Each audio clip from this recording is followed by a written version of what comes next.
Hola, en este video vamos a hablar sobre la identificación de la mutación del gen BRAF en cáncer de tiroides. La glándula tiroides es un órgano importante del sistema endocrino. Está ubicada en la parte anterior del cuello, justo por encima de donde se encuentran las clavículas. La tiroides produce hormonas que controlan la forma de cómo cada célula en el cuerpo usa la energía, regulando el proceso denominado metabolismo. Una vez claro esto, pasamos a la neoplasia maligna o cáncer. El cáncer de tiroides es el cáncer más frecuente del sistema endocrino, con un 80 a 90%. En realidad, no existe un síntoma en la aparición de una neoplasia, pero a medida que crece, causa dolor e hinchazón en el cuello. Vamos a hablar sobre los tipos de cáncer de tiroides. Existen los cánceres diferenciados. El cáncer papilar se caracteriza por ser de crecimiento lento. Su propagación se da a ganglios linfáticos. Para el cáncer folicular, la causa es la deficiencia de yodo en la alimentación y se propaga a huesos y pulmones. El cáncer de células de Hurtle es un cáncer difícil de encontrar, pertenece al 3% de los cánceres. El cáncer medular se origina en la célula C de la tiroides y su propagación se da a ganglios linfáticos y pulmones. Existen dos tipos de cáncer medular de tiroides, esporádico y familiar.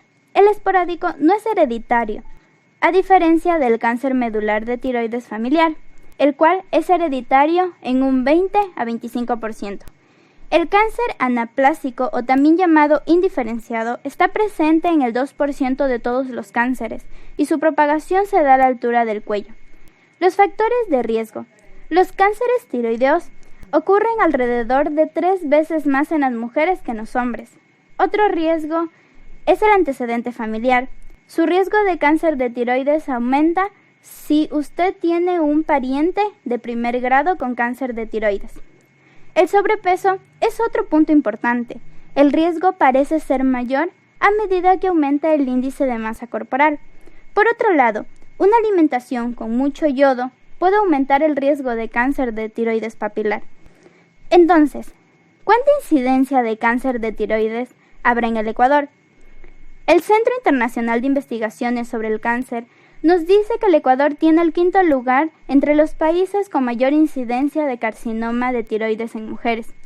Por otro lado, el Instituto Nacional de Estadística y Censos expone que el carcinoma de tiroides afecta a 54.809 personas en el país, de las cuales el 67.1%, o sea, 36.804 son mujeres.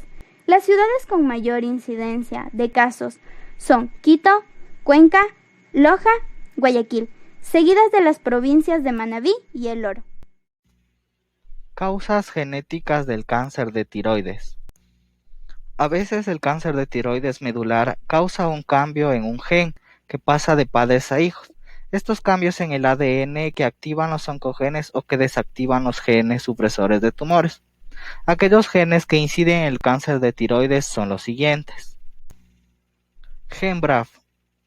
Median la transducción de señales de las rutas de las proteínas quinasas activadas por mitógenos y las quinasas reguladas por señales extracelulares, desencadenando la regulación celular, el crecimiento, diferenciación y promoción de la apoptosis. El gen RAS, su presencia se relaciona con un evento temprano en la progresión hacia lesiones malignas.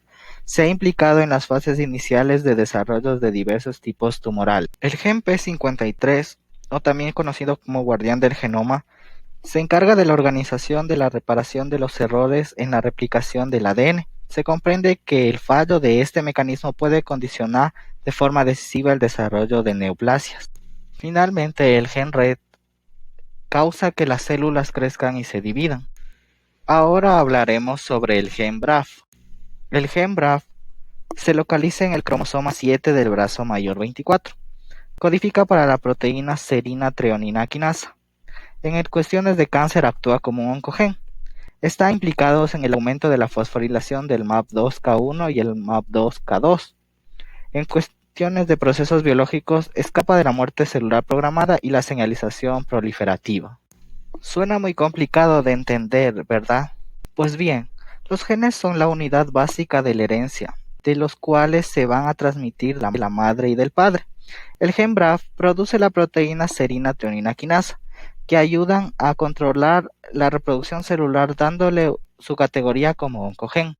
Esto puede sonar muy complicado, pero veámoslo de la siguiente manera. Los oncogenes van a funcionar como el acelerador de un automóvil, activando la reproducción celular según sea necesario. Pero de presentarse una mutación en el gen BRAF, es como si el acelerador que estás presionando se atascara y el gen no pudiera evitar que las células se sigan reproduciendo, generando así una reproducción descontrolada, originando lo que comúnmente conocemos como cáncer. En cuanto a la vía MAPK, podemos entender lo siguiente. La cascada de señalización intracelular en una célula cancerígena empieza con la activación de un receptor de membrana, con actividad de las quinasas de tirosina, de una pequeña proteína de unión guanosin trifosfato, o GTP, denominadas RAS. Es la molécula que actúa como transductor inicial y común de la señal iniciada tras la activación de los receptores de la membrana. El RAS se comporta como un interruptor bimodal, con dos estados conformacionales, uno activo y otro inactivo. La conformación activa produce la activación de la MAP sinasa-sinasa-sinasa, o MAPKKK, conocida también como RAF. A su vez, el RAF activa mediante fosforilación la MAP sinasa-sinasa o MEC. Finalmente, el MEC activa la MAP sinasa o ERK. Por lo tanto, la estructura básica del MAPK está formada por un módulo de 3 sinasas, la RAF, el MEC y el ERK, dependiente de la proteína sinasa que se active de manera secuencial. Incidencia y asociación del gen BRAF en cáncer de tiroides. El gen BRAF cuenta con una asociación a todos los cánceres de un 8% de presencia, mientras que en el cáncer de tiroides este presenta un 50% de presencia. Se sugiere que la mutación BRAF B600E es el iniciador del cáncer de tiroides. La presencia de esta mutación también se asocia a un estadio más avanzado de la enfermedad, a una frecuencia más recurrente a metástasis. También induce la inestabilidad genética y genera un silenciamiento de los genes que metabolizan el yodo. Existen mutaciones genéticas que podrían explicar el cáncer, como por ejemplo la mutación en el gen BRAF asociado con cáncer de tiroides. Cuando se produce una mutación del gen BRAF, se dará un cambio de bases que va de un estado normal GTG, se cambia por GAG, produciendo un cambio de valina en el codón 600 por ácido glutámico. Esta mutación tiene un papel importante porque inicia la tumorigénesis, que es la formación inicial de un tumor. Esto ocurre como resultado de múltiples eventos genéticos que incluyen la pérdida de actividad de genes supresores de tumores o la activación de estos oncogenes. La función que cumple es alterar el sistema de traducción de la señal intracelular que se encarga de regular las vías metabólicas implicadas en procesos celulares, como por ejemplo la diferenciación celular, expansión y apoptosis. Existen mutaciones descritas. La principal es el cambio de valina por ácido glutámico, las puntuales el cambio de valina por lisina y menos frecuentes valina por ácido aspartico. Los tratamientos consisten en una biopsia de tejido, terapia con yodo o quimioterapia. Metodología. Los tumores liberan moléculas y células a los fluidos corporales. La biopsia líquida se basa en el análisis de pequeños fragmentos de material tumoral, así como células cancerosas que se encuentran en la sangre. Se analizan distintos materiales tumorales como ADN tumoral circulante, células tumorales circulantes, exosomas, y su extracción es menos invasiva que la biopsia de tejido. PCR digital es la reacción en cadena de la polimerasa que se puede usar para cuantificar y amplificar clonalmente ADN o ARN. Funciona mediante la división de una muestra de ADN en muchas reacciones de PCR individuales en paralelo. Algunas de estas reacciones contendrán moléculas target, lo que significa que es un resultado positivo, mientras que otras no, negativo.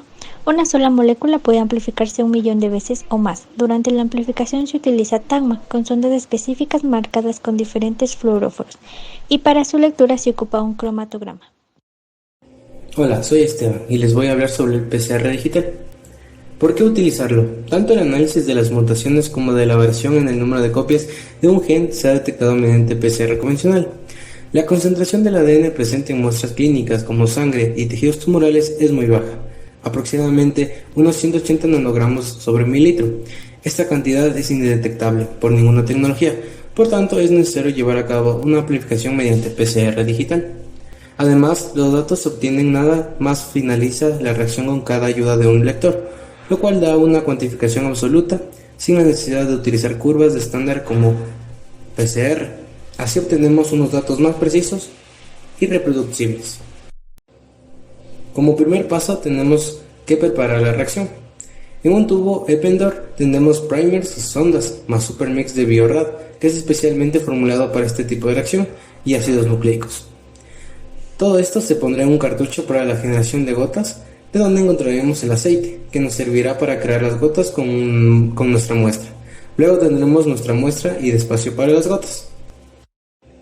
Tercero es la generación de gotas. Tendremos nuestros cartuchos junto con el aceite que se colocará en el generador Tropendorf, que nos dará como resultado 10.000 gotas en 2 minutos para 8 muestras. Como cuarto paso tenemos lo que es la amplificación del ADN blanco, que vamos a transferir nuestra muestra de emulsión en una placa PCR de 96 pocillos, y esto se va a llevar a un termociclador. Lectura de gotas.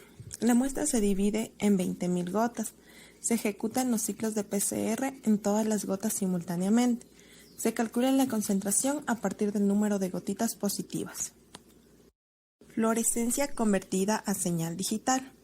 Las gotas positivas contienen al menos una copia del ADN de interés. Presentan incremento de fluorescencia con respecto a las negativas. El software QuantaSoft cuenta el número de gotitas positivas y negativas por el fluoróforo por muestra.